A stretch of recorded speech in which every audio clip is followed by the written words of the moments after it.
Okay, I've got some parts back from the machinist so I can finish up my 3-point hitch project. So what you're looking at is the bulk of the difficult machine work if you're planning on building something like this yourself. I mentioned in previous videos that this was an aftermarket kit that you can get for I'd say the 50s era larger 10 series Cockshutt tractors. M&W was probably the most popular one, but they are very hard to come by. So I made my own, and I think most people typically end up making their own because it's not terribly difficult, but there are some rather large parts involved, and there's some machining involved. So, but in the end, this didn't really break the bank at all. The material cost was surprisingly low, and I had a machinist do the stuff that I couldn't do myself, and it was, again, very reasonably priced. The whole thing was done for under 500 bucks. So that being said, the first part, so there's two main pieces to this. There's two pretty large shafts. They're both made out of 1 3/4 A36 structural steel, hot rolled rounds. On the lower drawbar portion of it, essentially all that had to be done was to bore and tap for a standard category 1 hitch pin.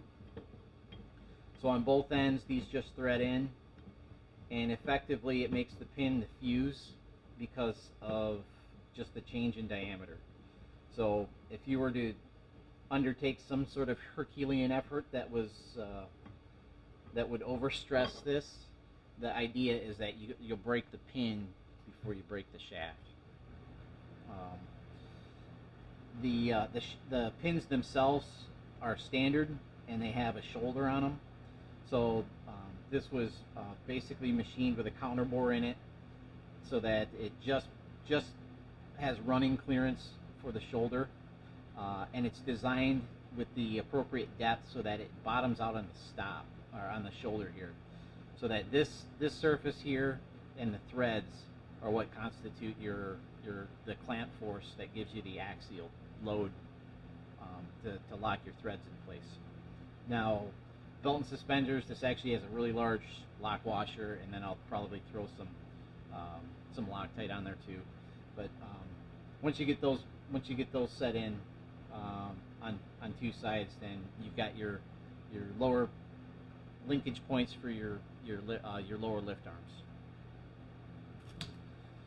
This gets bolted to the hitch platform through 2 welded brackets. So there's 2 vertical brackets that go down to the angle irons on the hitch platform itself. So I'll get this located in, get it centered up, and then run 2 circumferential welds around that bracket, and that's basically it. I designed this part to be a bolt-on. The original was a bolt-on as well. Again, all this stuff was basically patterned off of pictures, not necessarily drawings, but just pictures that are available in the Cockshutt literature. On the top side, there is your lift linkage. So how this works is there's 2 lift brackets, Rockshaft, and then some intermediate bracketry which help you connect the Rockshaft back down to the hydraulic cylinder. Again, this is the same 1 3/4 A36 structural steel bar. It's been conditioned so that these 1 3/4 bronze bushings are a nice slip fit. So there's not a whole lot of chatter in those. It should fit really nice. These, the ones that are pressed in on the casting on the tractor, the actual castings on the tractor, they've been drilled because there's grease fittings, so that way you can lubricate them. But essentially, there's two of these that go on, and then those will get centered on both of those bearings.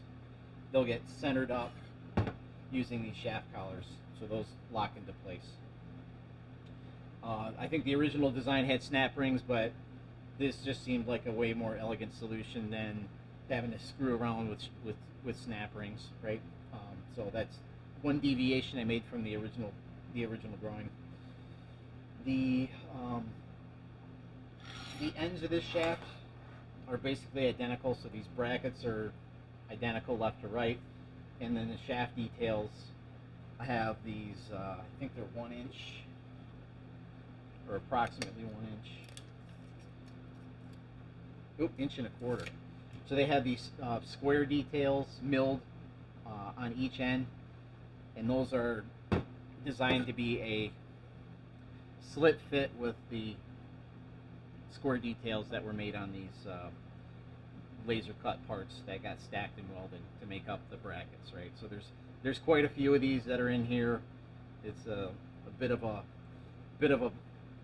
puzzle on how this all went together, but it's essentially just a lot of flat pieces that get welded together, okay, to get the right thickness and the right gap and the right dimensions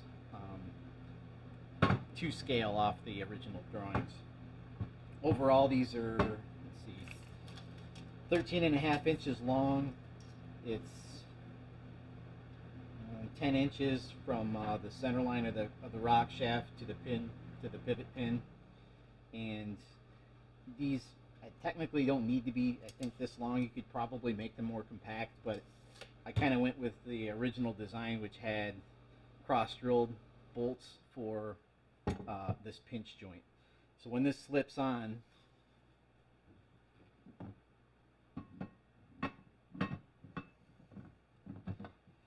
it's not a super tight fit, but it's not a really loose fit either.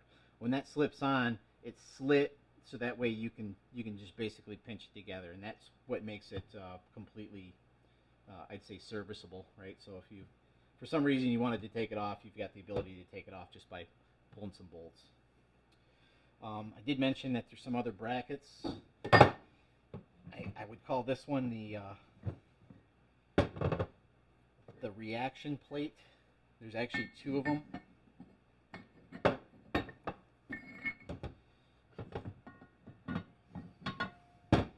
There's 2 of these, and then in between there's a linkage that goes down to the hydraulic cylinder.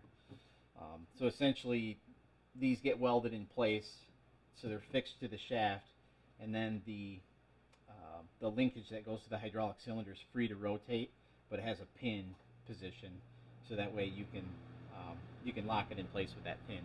So that's a bit of a deviation from the original design as well. I think originally they just had 1 linkage that was welded to the shaft. What I like about this is that it just gives you one more dimension of adjustment. So there would be 2 of these. They get located in there, and then they'll get welded on.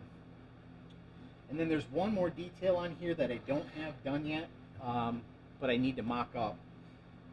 And that is there's a bracket that's located on the right-hand side on the where the control valve for the hydraulic unit is.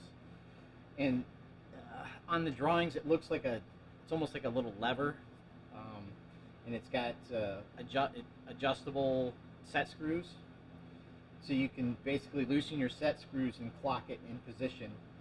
And the idea is that if you're doing repetitive work where you have to lift the cylinder a bunch of times, and let's say you don't want to lift it to full stroke, you just want to lift it like 3 inches off the ground, you can set that height independent of where the detent is. So the way the hydraulic system works is it's got an unloader valve. So as soon as you hit the top of the stroke and the pump senses an overpressure, which would usually be when you're at the end of the stroke, it unloads and basically goes back to neutral. In this case, the bracket that I'm talking about is intended to just physically move the handle out of the way back to the neutral position once you hit a preset rotation. So as this rotates up, that lever moves towards the directional control valve handle and just pushes it back to neutral. So kind of a neat feature. I think I want to do that, so I'm gonna probably mock something up and and just drill and tap one of these shaft collars. Drill and tap that guy so that way I can just mount it to this. So that's pretty much it. Again, if you're looking to do a project like this, it's not a real bank breaker. It's just you've got to have access to some tools. So you got to be able to have some welding done. You got to be able to do some metal fabrication, or you can. There's a number of places that do send out work where you can virtually have all this stuff, with the exception of the shaft work. You can have all this stuff just cut and shipped to your door from from online providers if you've got the plans. So hopefully that helps you out. I think the next video I'll do will be me installing this.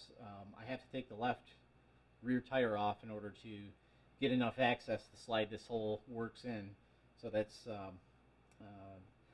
gonna be a fun project. I didn't want to have to do it, but I'm gonna.